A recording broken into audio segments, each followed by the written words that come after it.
Hey, everybody. Welcome to the Improv Network podcast. This is a series of conversations aimed at building stronger connections throughout the improv community. I'm James Quesada. And I'm Bob Wick. And I'm Shannon Stott. Yes. Yes.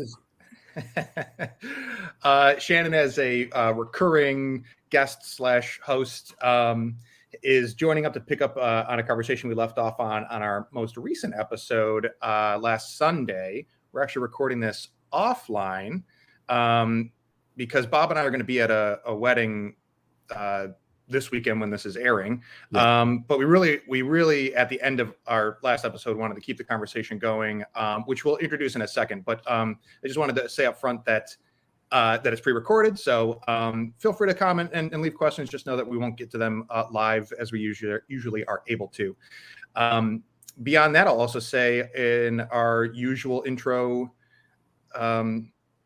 spiel that you can go to the improvnetwork.org. Bob and I are your education team for the Improv Network. And if you visit the website, you can find all sorts of great resources.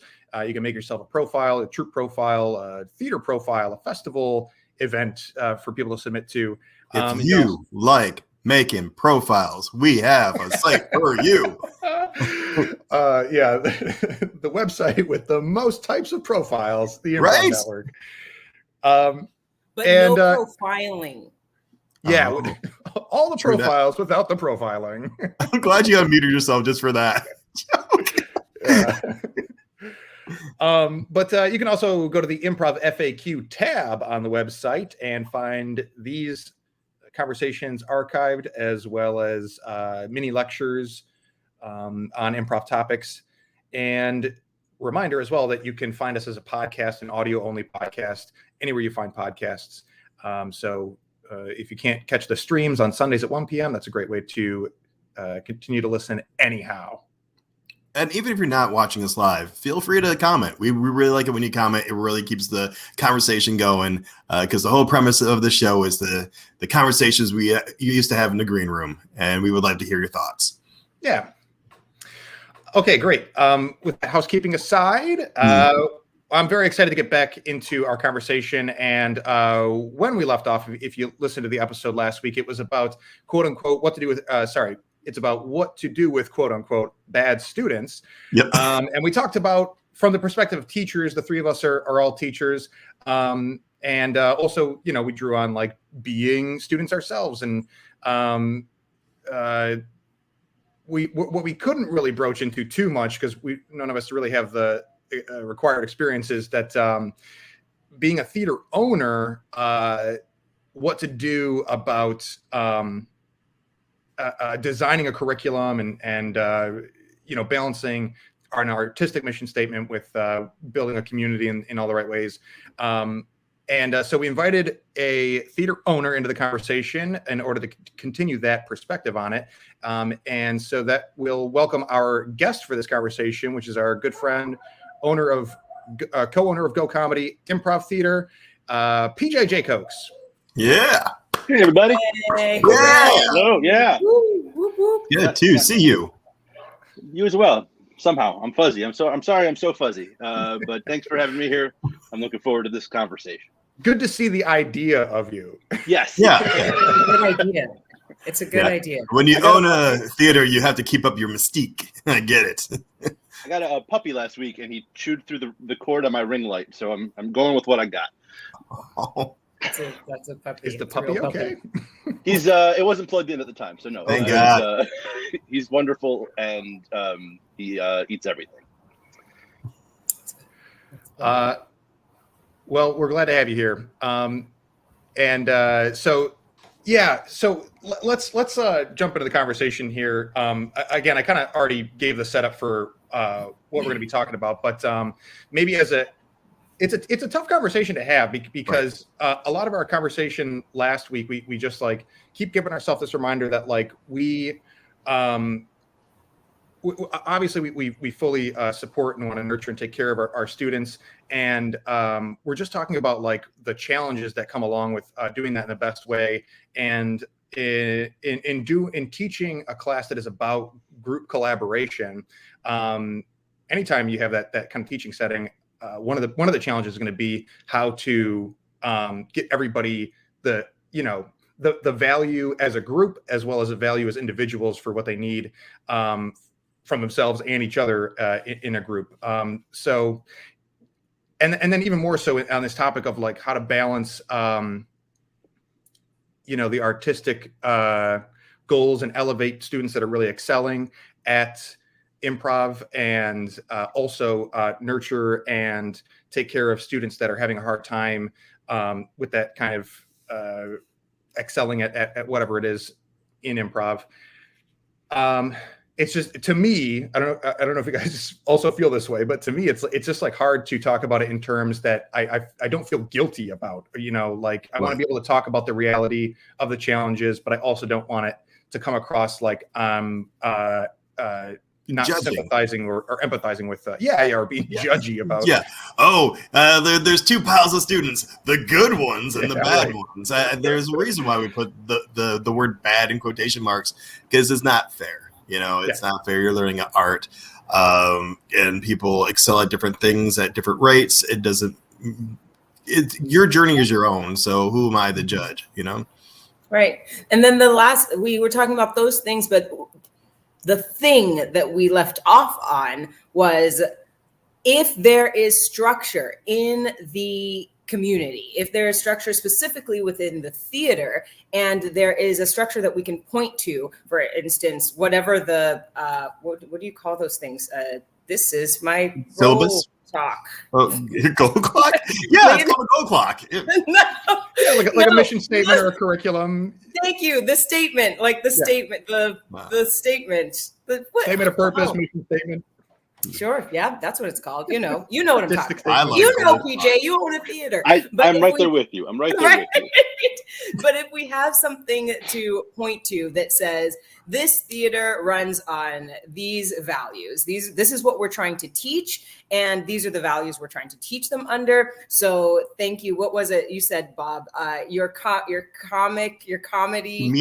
point of view. Thank you. Your comedic point of view is no longer welcome here. More like your comedic point of view is going in a different direction than what our point of view is as far as this theater goes.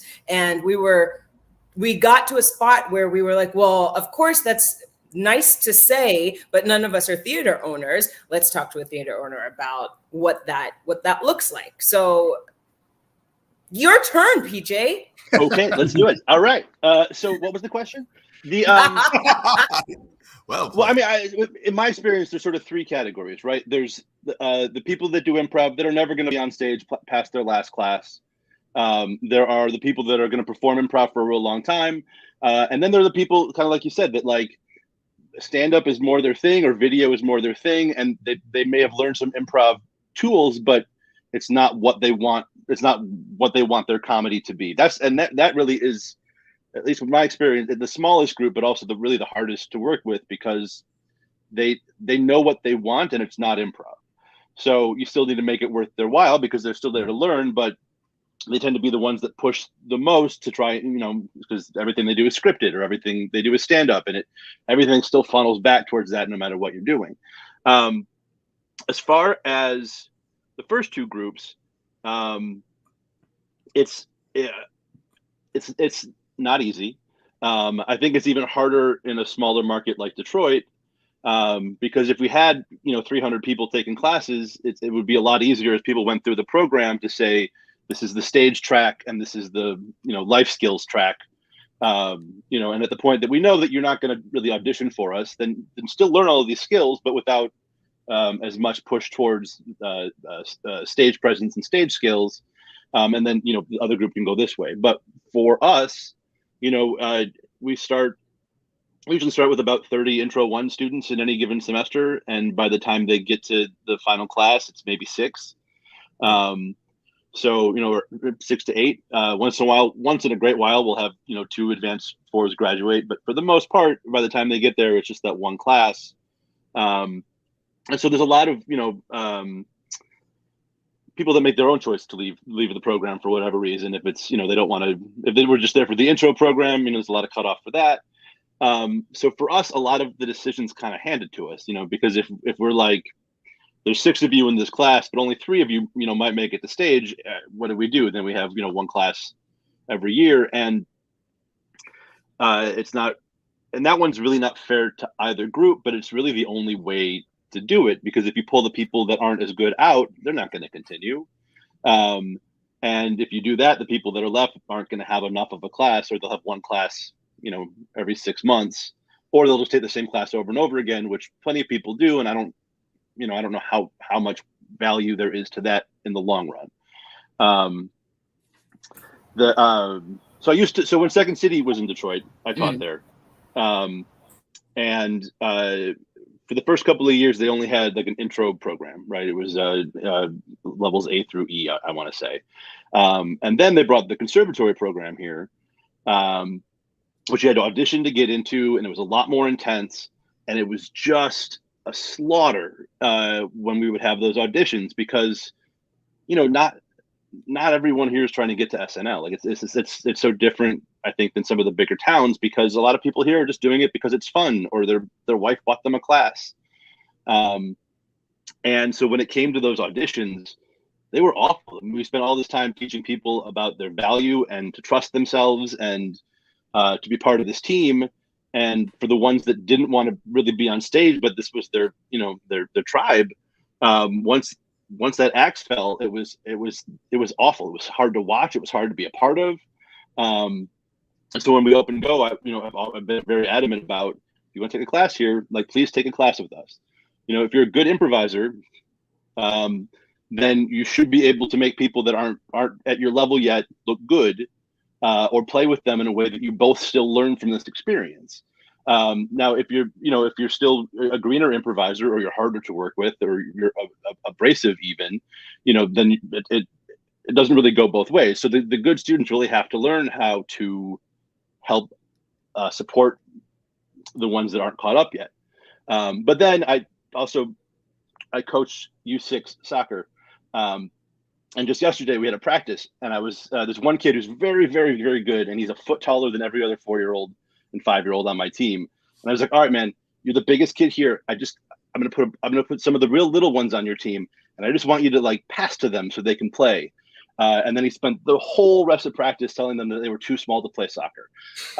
So the ones that are good at it, that doesn't necessarily mean that they also have the social smarts to do that, to support everyone together. So whether it's 6 or in their 20s, just because you have that one talent doesn't mean necessarily that we can put that burden on you to carry everyone as well.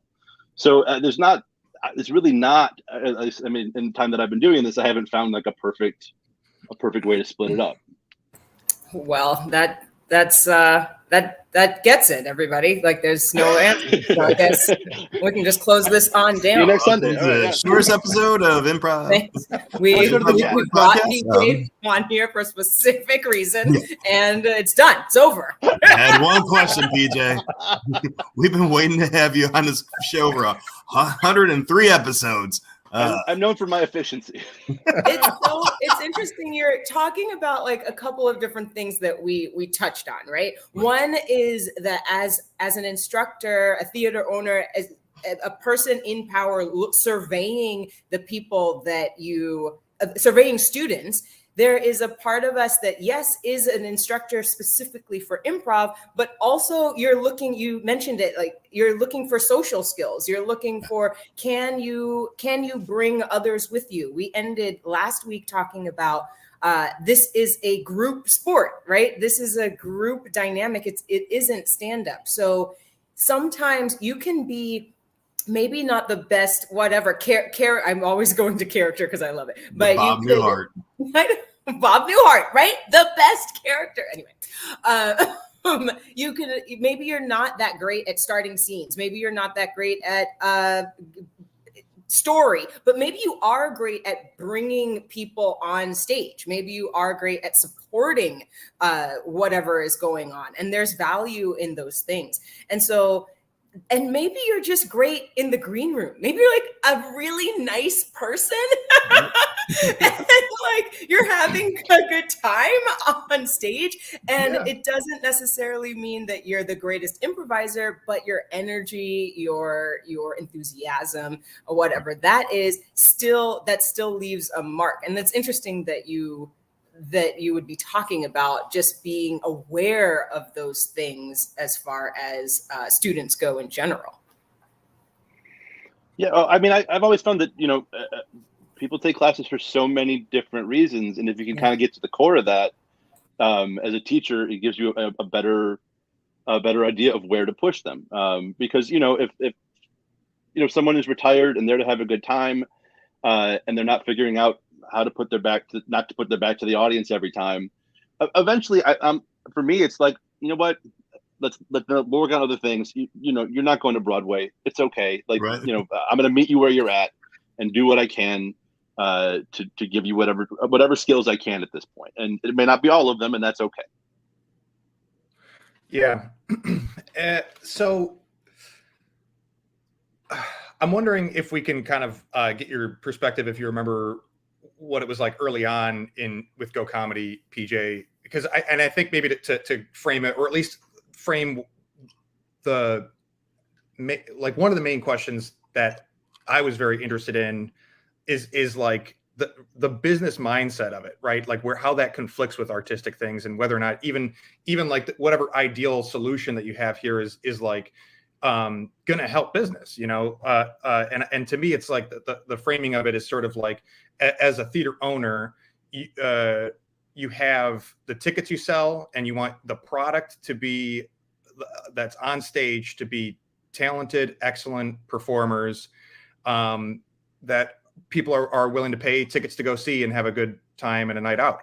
And then on the class side of things, you want to bring in people who are interested in improv, and for all these different reasons that we're mentioning, that anybody might take a class, you want to cultivate a community and a student base from those people. But because not everybody's getting into it for the end destination of being the people that the audience pays tickets to see, you have to balance how your curriculum trains the people that do want to be there on stage as a paid ticket performer, to get there in the best way that represents your theater, without turning away or getting people who are just there as a hobby or to just try it out or to find a place that is welcoming artistically. You don't want to turn those people away in the process. And at the same time, and this is a perspective that again, I find difficult to phrase, because obviously, like with the analogy of the kid and the soccer team telling everyone they're too small to play soccer, like whatever equivalent that is in the improv world, the answer is like, we're not going to cast that person anyway. If you're going to be an asshole, like we're probably not going to cast you if you're doing that. Way to call a 5-year-old an asshole. You know what? Wow. Did you hear the way he was talking? He's 6, excuse me. Kids? If he was 5, I would protect him a little bit more, but he's 6. It's time. It's under 6. You 6, under 6. They're all 4 and 5-year-olds, James. Yeah. Wow. All right. James. Well, don't let him see this until he's 6.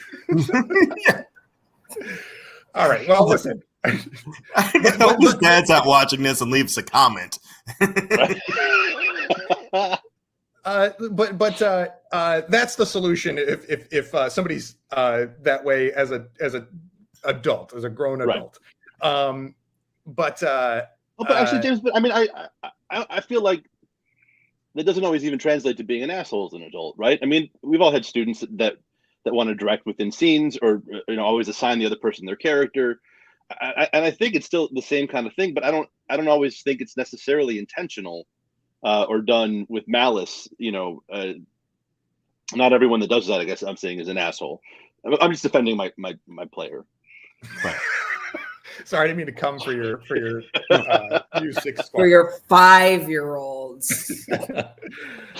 I agree. So whatever. It's bad habits, and there's a spectrum of bad habits that would be like a deal breaker for casting, or just things that you could point to and be like, this is a reason why you didn't make the cut this time, whether or not it's a sort of a hard line to draw. But I guess to cap off the point is that there's a point where, especially for a developing theater that's building a community to begin with, where the people who are excelling, you might see them and in class and understand that like they want to go fast, and there's part of if I'm putting myself in the shoes of a director or a theater owner that wants my stage to be to also develop as much as possible, as well as my curriculum or classes. I want that student to move fast too, and I want to find ways for them to get the most that they can possibly get out of their classes. And again, some obvious solutions would be like, okay, well, you have like auditioned opportunities, or you put people on like a team or get specialized coaching or whatever. But like, I don't think there's any one size fits all solution to get both types of students the most value out of it. So I'm just wondering, like, especially in the first, 2-3 years of Go Comedy, what was it like considering those types of questions? Or do you relate to even that framing in the first place? Well, I think, with at least with the way our program is set up, and I had taught at Second City for years before we opened, so it wasn't pulled out of thin air. So I certainly had a lot of foundation built into it, so it wasn't too much guesswork. But the program is still aimed at performance, right? The goal of the final class is still, you're going to audition, you're going to do your class show, and then hopefully in the next year you'll audition and start to make your way through the understudy program. Yeah. If that's what you want to do.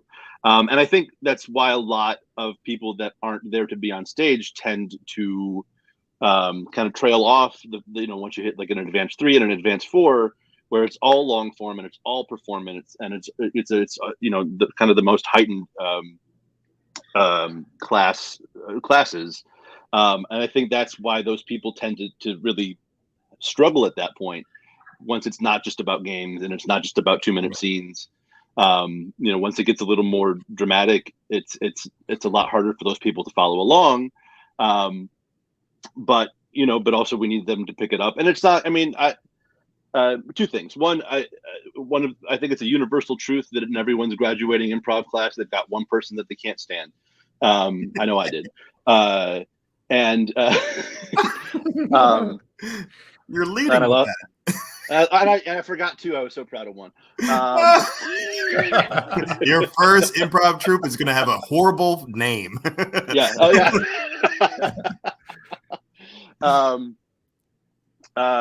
Oh crap! I lost it. But yeah. Go ahead. No, it's the further in the program you get, and especially once you get into long form, there are people that just can't follow it, and that doesn't mean, like Bob said, doesn't mean forever, but also there are some people that I don't think want to follow it. They still want to be a part of this class, this group, this experience, but it becomes less and less what they want to do and more about being with these people that they like. And I think as long as the morale of the class is still good, the people that are going to be successful at this and the people that aren't still get along well. It's the classes where, when the people that are trailing off are also the assholes, that's when you get all the dissonance, because it's not fun for anybody at that point. Right. And I want to say, like, Go, it's been 13 years now. I can think of 2 students we've ever had where we had to kind of step in and sort of rearrange the class structure because they were too problematic, or the rest of the class was like, if this person signs up, then I'm not coming back. Right. And when that happens, I don't love it, but then you step in for those points. But as you know, you're saying as a business owner, like I would rather make classes pay very well. I would rather make money on tickets and booze. I believe in improv and what it does for people's well-being so much that, you know, it's hard for me to take anyone out of classes. You know, that's why we have a lot of, you know, we have scholarships, we have, you know, ways to pay differently. Like we've waived it sometimes just because, you know, there are people that need this, and I would rather they live happy lives and I lose $200 than, you know, than making every penny I can. I just, you know, I've seen what improv can do to change people's lives, people that will never, ever be on stage again. And I would rather give those people every opportunity they can. Sometimes, you know, to the chagrin, because that's how old I am, to the chagrin of their fellow classmates. Can we rename the episode Chagrin? Chagrin. The chagrin with You know, PJ. like, I honestly, PJ, I think I can't remember in what context you were saying this, but years ago, you had this really cool quote, like, our job isn't just to teach improv, it's to teach adults how to play like as they did when they were children, you know, like how to be free, how to let loose. And, you know, there's going to be people, I think we covered this enough, but there's going to be people who are good at the game and but are not having fun because they concentrate too much on the rules or whatever. But they may be very talented. They might be very talented poker players. And there's people who walk into the casinos like, "Hey, I'm in Vegas. Let's drop $20." Right. You know, and you got to figure out how to entertain or how to give value to both of those people, right? Yeah, and I guess I'm like, again, this is where I really get in my head about like how to go about this conversation, because again I'm like, well, we should be operating on the assumption that like we're not really trying to solve the issue for ourselves of like how do you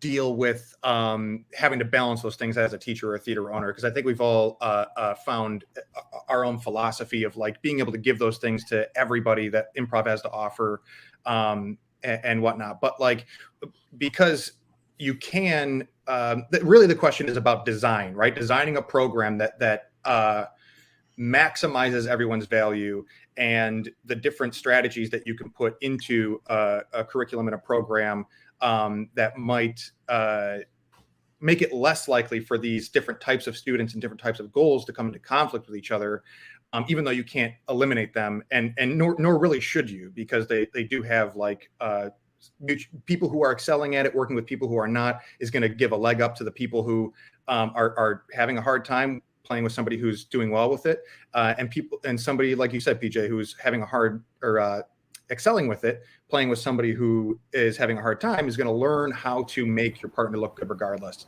But like, I know that you've tried things for Go Comedy, like doing types of like conservatory audition for classes, having different types of audition based performance opportunities. I don't know, like what are some things in the past that you can think of that you've tried that maybe came and went, or you implemented and stuck with? Sure. Like, you know, so the way our program is set up is there's, you know, an intro program and an advanced program. Each one is 4 semesters. And then after that, I mean, we've tried a million different things, and James and Bob have been parts of some of those hits and misses. But, you know, sometimes we've had, well, the best experiences I think we had are probably the rarest, but we've had a couple of classes that were great and came up well together. And when they finished the program, we're like, we want to write a show. And we were like, you're great, write a show, let's do it. And the couple of times that happened were always really good experiences. But that, again, is I think the unicorn. We've tried. Sorry. Wow, Bob. Yay. Very Detroit. Hope that was worth derailing my train of thought. I'm so sorry. It was. Oh, okay, good. But then we've you know, we've tried like a sketch like a post long form sketch writing class. We've had oh God, what were they called? We used to have the Sunday afternoons Boot camps. Boot camps. Thank you. The boot camps. And those went pretty well. But then even with those, they kind of became the same 5 people taking them over and over again. And I think that, they kind of got stuck in that rut of, oh, that person's going to be there, which is never fun. It's really never fun, because if you're on the side, if you're ostracized, obviously that is a bummer. And if you're stuck with someone that makes this not fun anymore, what's the point? So it's that balance. We've had a couple. There's something inherent in what you're saying. Like, James, you're asking a question that's interesting to me, because PJ, as you've been talking, one of the things that is coming out is I PJ love improv. I love improv, and I think it does wonders for people's lives. I would rather people take an improv class and change their life than not. And that, if that is your inherent value in how you're running your theater, then for you, James, I feel like that's almost in conflict of your question, right? Because if PJ is running a theater with this feeling of, listen, you might be the worst, but improv is making you feel better, that person is probably more likely to stay in PJ's theater just because it is inherent within PJ, and probably because of that, like, inherent within the people who are teaching, right? If I was teaching in this theater, I would be like, oh, right, just subconsciously, we are trying to help you have a better life. So it almost doesn't matter whether, I don't want to say that. What I want to say is we're helping you to have a better life. That is what's important to us. So whether you get on stage or not. Whereas for another theater, it might be that inherently that person who's running that theater feels like improv gets you onto Broadway. That's what improv does. If you want to get on Broadway, like, improv gets you there.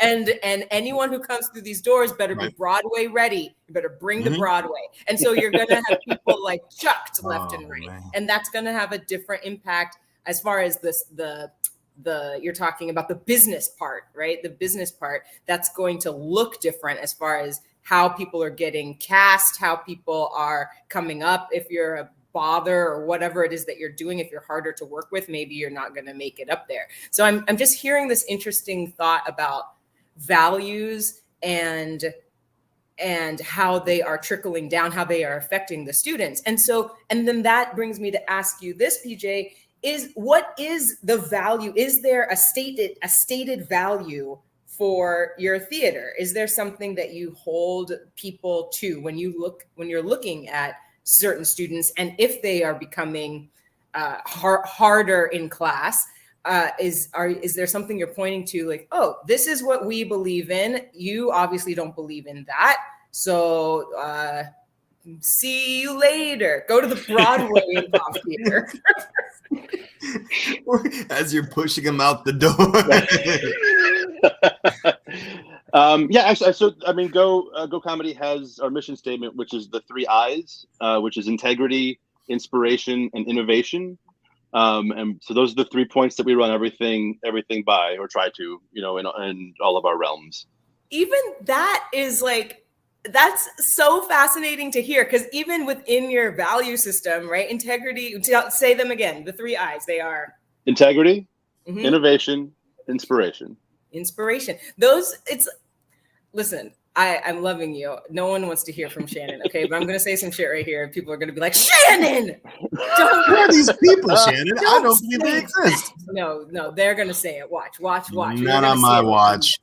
They're going to see it. But, like, with integrity, innovation, inspiration, I could be awful. I could be pretty awful and still be getting those values, still be inspired, still have, maybe I don't have all the integrity, but maybe I have a little bit. And I'm innovative because I'm wild doing some things. So I'm just going to sit in PJ's theater. PJ said I'm innovative. PJ said I'm innovating, y'all. And so there is, with those values, those are great values.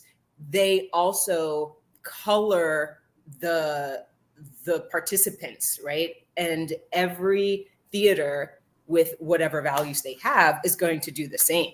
So it's just an interesting, for some reason, I think when we were talking about this last week, I had this idea that we were going to talk to PJ, I don't know, and PJ was going to be like, yeah, our values are don't talk when I'm talking. Pay us money. Pay us on time. Pay us on time. And have a little bit of integrity. Yeah, that's the other theater. The 3 P's. Patience, I have none. Pay us on time. Please be good.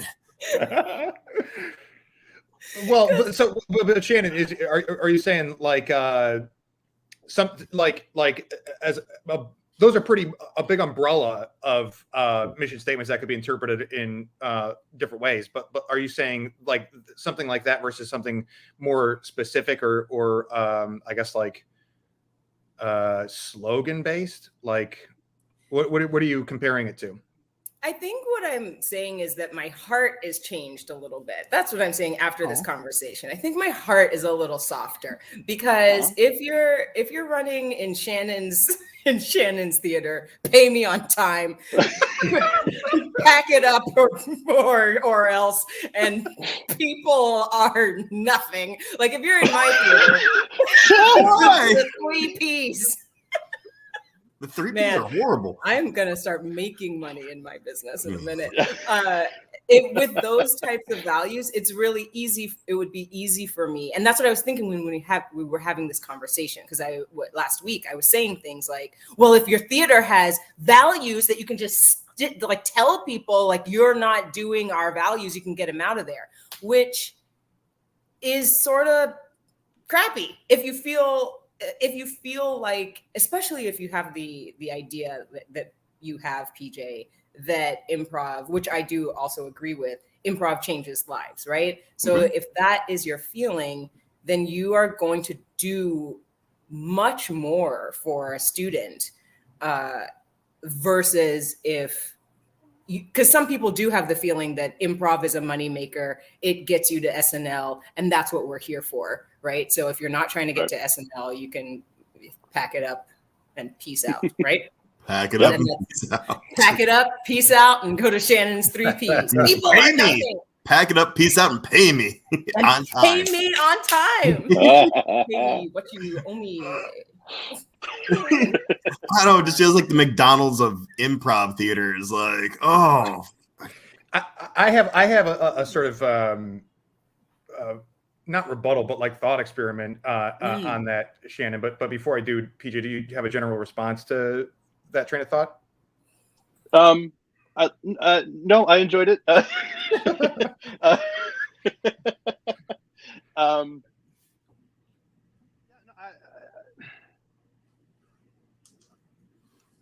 Like, at least for me and for us, that once you like, if you're in our classes, you learn how to improvise. You learn how to do short form. You learn how to do long form. You have at least a basic, if not solid, understanding of stage presence and what to do while you're up there. And then once you're out of the classes is when we really that's when we have our auditions. It's when we have, and we start to see the graduates more and more, and even, and kind of, as they're going through the program a little bit later, but we start to see these people more and more. And that's the point that we really start to train them, specifically with the intent of putting them on our stage. So I think for us, in the classes, that gives us that flexibility to be more about the people and their journey and less about, well, if you're not going to go to SNL, what's the point? Because I've said it before, but like it is worth more to me to watch a student go through our program, figure out who they are, get married, and have a happy life than anyone leaving for Hollywood. Who, I mean, obviously, I wish them the best, and if it works out there too, great. Like that's all part of this. But for me, it's about giving people a happier life, and if I can do that, if our classes can do that, that's why I'm here. Yeah. So, and I agree. And again, I think that gets like to the root of what I still think is a dilemma, because I could be misremembering, but didn't you also say, PJ, that you would rather make the money off of ticket sales in the bar? Yes. Why is this a gotcha question? Isn't that what you said? Hang on, we're gonna take a quick break. Well, no, but because it's just to me it's just really identifies like the paradox of it. That's what I'm getting at, is that like I think at the root of it, I think everyone would agree that like improv is so much more than entertainment. Like, but still, my thought experiment is that if you opened up 2 theaters in a well, I'd be curious to know the answer to this, honestly, and it's something that I think would be great to hear from audience or viewers in comments and whatnot to weigh in on. But if we opened up 2 theaters in the same community, and we're gonna have one that is just there to develop a show program and build an audience through its cast members and show programming, and we're going to have one that is going to be basically just the classes and class shows, and we're going to bring people in to learn the value of improv and build the lifestyle takeaways from it. Like, I wonder how much, and it's like equal pay and it's equal like likelihood of success and all that. How many applications would you get for either? Like, is it equal? People would love to be doing either, or would you get more for one of the other? If assuming, and again, I only know Detroit, like as far as markets go, 90% of the people would start at the latter, because how many students have you had? How many classmates have you had that got into this because I was drunk and I signed up for it? Oh, and hey, now I'm on main stage. There aren't a lot of people that come here with the intent of getting on stage. There are some, but most everyone that takes our classes is here because of any other number of reasons. I mean, that was how I got started. I wasn't planning on doing this, and I took a class and I fell in love with it, and here we are, right? Like, I think in a town that has more theater, or more of a theater programs where there are more actors that like are around and ready to go, I think that the first example would do better. But I don't know a lot of markets that are like that.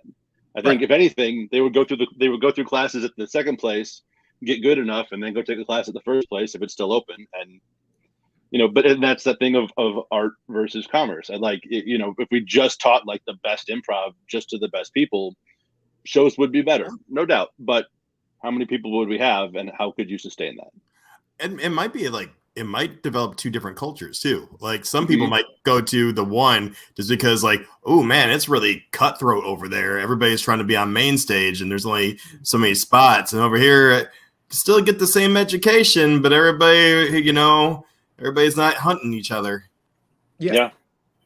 And so again, go ahead. Yeah, no, James, your turn.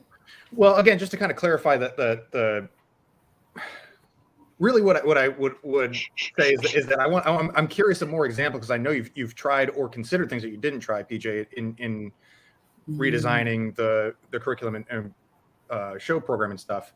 But really what I'm saying is that like in that thought experiment, I'm just genuinely curious for anybody who would be interested in either one of those roles. There's probably most people would be interested in both of them, but if you could only apply to one, which one would you get more applicants for, just out of curiosity?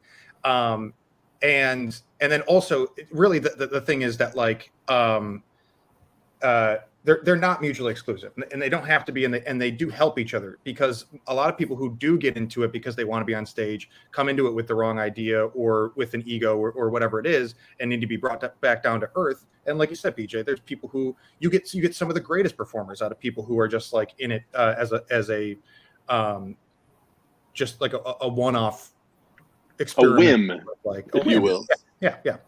And again, so I think that they not only don't have to be mutually exclusive, but they actually help each other to have both types of people and both types of sentiments in the same curriculum. But I'm just wondering how you balance and grow it based on what you're seeing in your community. Is really my question. Is like, what kinds of strategies have can we, like, if we're like, man, nobody's really like happy, but everybody, like, how could we make more people more happy if that was our think tank responsibility right now for our shared theater? You know what I mean? I do, but I would like to believe that we are operating at peak happiness at this point. Oh, for sure, yeah. Right. I mean, like, for me, the setup that we have right now, which isn't, which takes both kinds, and some class ensembles are stronger than others, but I don't. Again, being a smaller market, there's not really enough people around for us to split it up in a way that would be fairer to one group or the other. But also, I mean, come on, adversity is the whole point of this. Like, if you can't overcome playing with people that are difficult, I feel like the most I learn in improv is playing with people that aren't ready to improvise at this point. Right. I could play with the people that have been doing it for years and we have a good time, but you get lazy that way. Like, playing with people that aren't ready, playing, with people who've never done it before. Like, the more you do that, the more I think it's like a pumice stone. That might be a terrible example, but also it's exactly like that. It's exactly like that. Well, I mean, we talk so much about. Sorry about no. I need to explain myself to Shannon, right? So if two soft things rub against each other, nothing changes. But the pumice stone helps everybody. Okay. Good. Yeah. Yeah. One student is the foot. Right. Oh, this is good. We call our students feet. Pay me, foot. But we talk about, if you play with someone who's difficult to play with and you take care of them, that makes you a better performer. We appreciate that. But there are so many people I've seen who came through, who were comedically a foot taller than the rest of the class, but didn't have the ego. And they took care of their people, but also those people pushed them to get out of their comfort zone. Because that's so common in students, like, oh, I found that one thing that really works and it's awesome, but I can't do that thing with this guy because he's a foot comedic shorter than I am, and it's rough, and they have to pivot. So it does make you branch out, and probably it is our job as instructors to kind of point that out. Like, don't get too big for your britches. You guys, are both pumice stones. Is that how it works? I don't know. I've never worked at a spa. Okay. You've never worked at a spa? Is that what you just said? Yeah. Yeah. In this conversation of pay me. I just did your feet. I've never worked at a spa. I never worked at a spa. Yeah, you got students are feet, students are pumice stones, and the theater's a spa. Yeah. Good God. Yeah, I feel it's interesting, James. Like, you are wanting practical advice, like you're just practicals. Like, how does one deal with this as a theater owner? How does one deal with this particular thing? And that particular thing being the student who is having a hard time growing, the student who is talking over people or being belligerent or being whatever ist, right?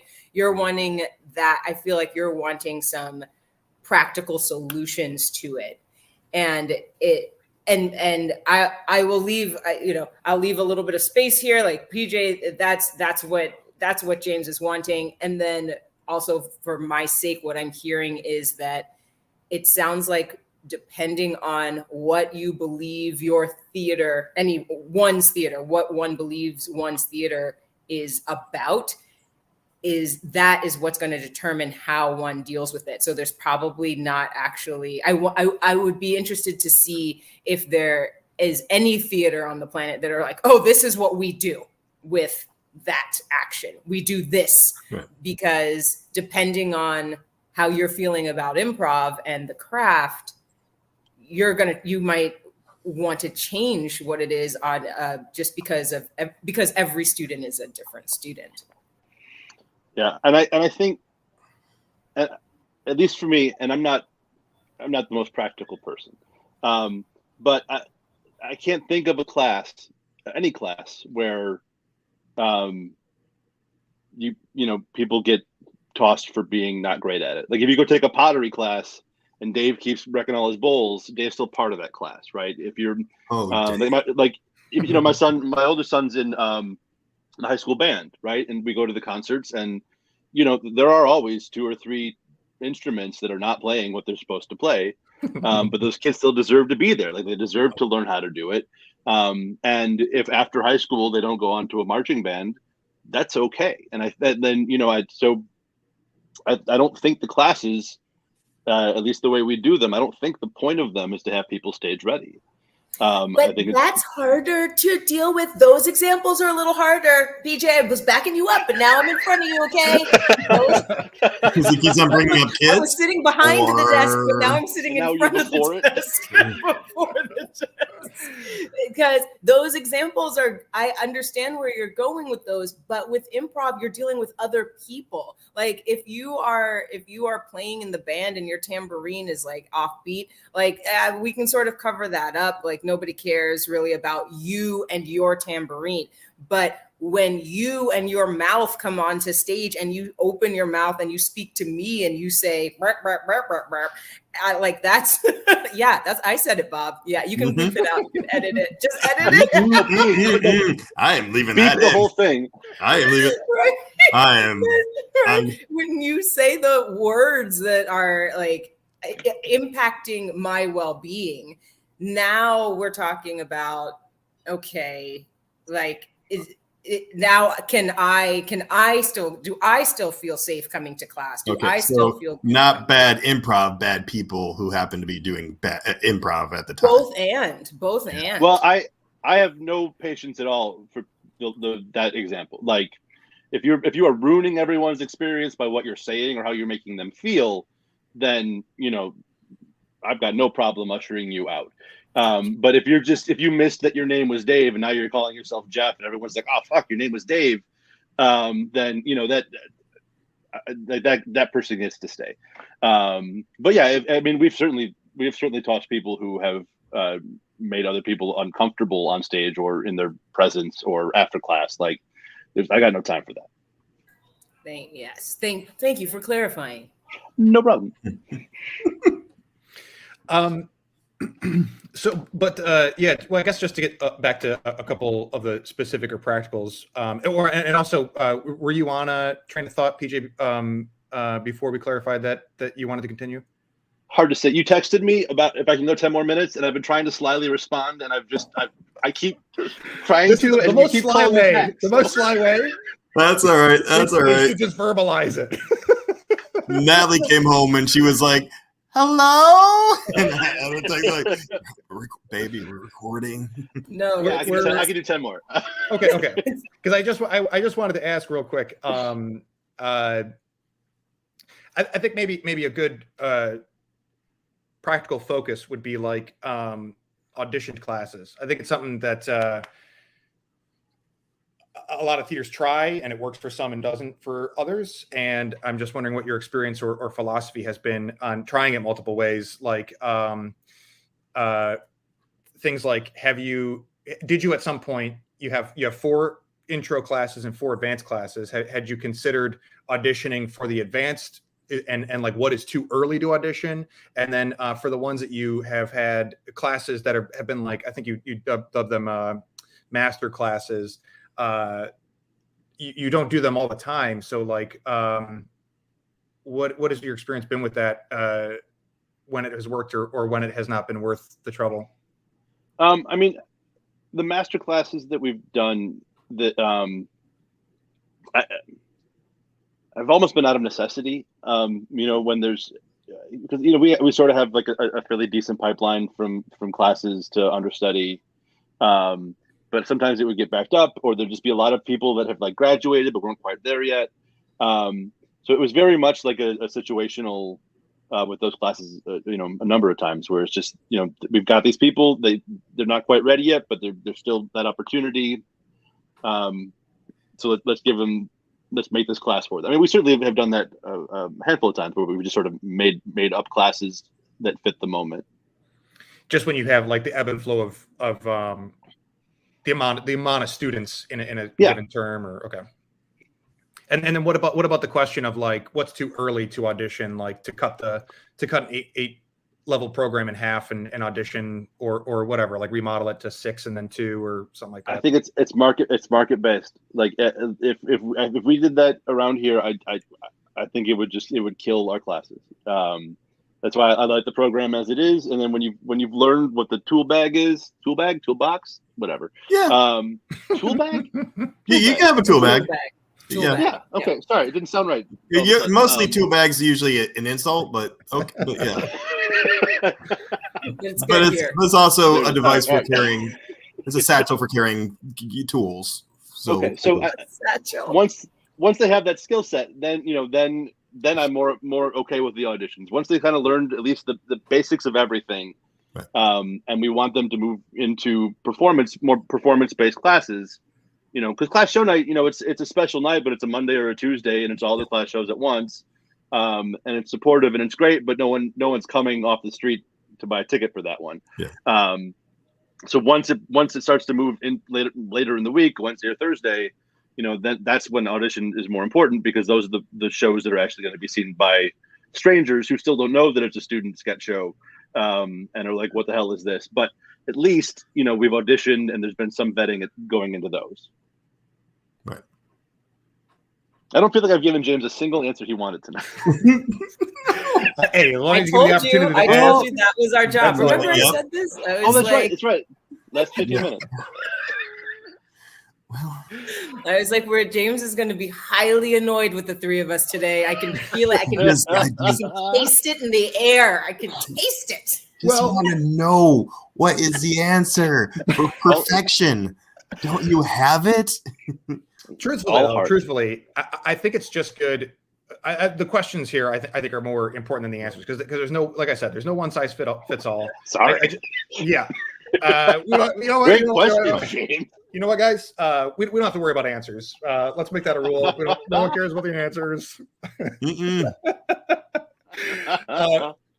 Really, sincerely though, I think it's just a conversation that obviously applies to a very specific group of people who own or consider owning a theater. But actually back a few minutes ago, whenever you said, PJ, that you're at peak happiness, I thought where you were going with that is that, like, I would hope that any theater that has come out of the last year and a half and is still in existence and surviving is at its peak, or at least a peak of happiness, to be back and doing shows.